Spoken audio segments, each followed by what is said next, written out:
phụ lòng mơ trên cà phê thế tệ America lipstick nói ai sao Caridan phụ phía vòng rồi bên về nhà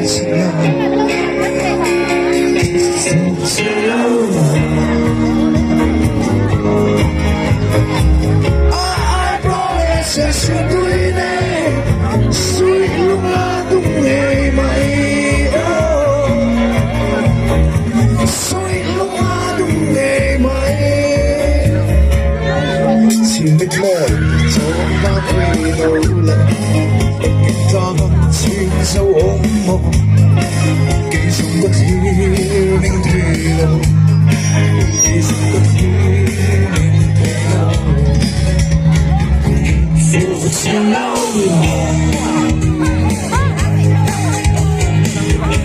ai promise xin tôi đến suy lúc đúng ngày mai suy lúc đúng ngày mai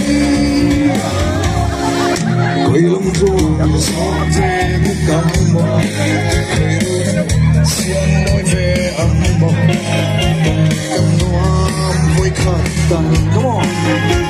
cầm đua với khắp tay Fuhchiangtea I promise you xin tôi đến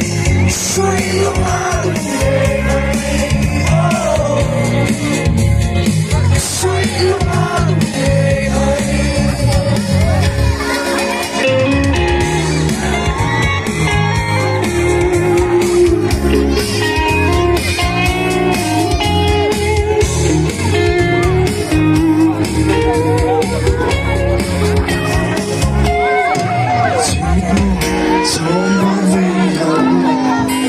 Kim ta vẫn xin dấu ôm mộng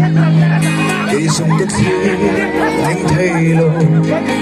cây dòng cất phía anh thấy lâu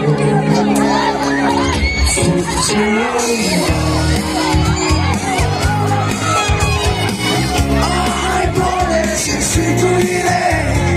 suy lúc đúng ngày mai suy lúc đúng ngày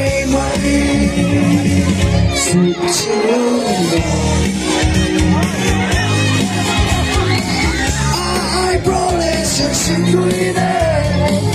suy lúc đúng ngày mai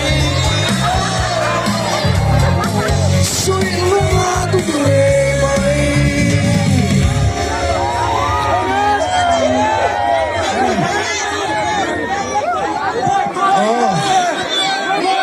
Oleh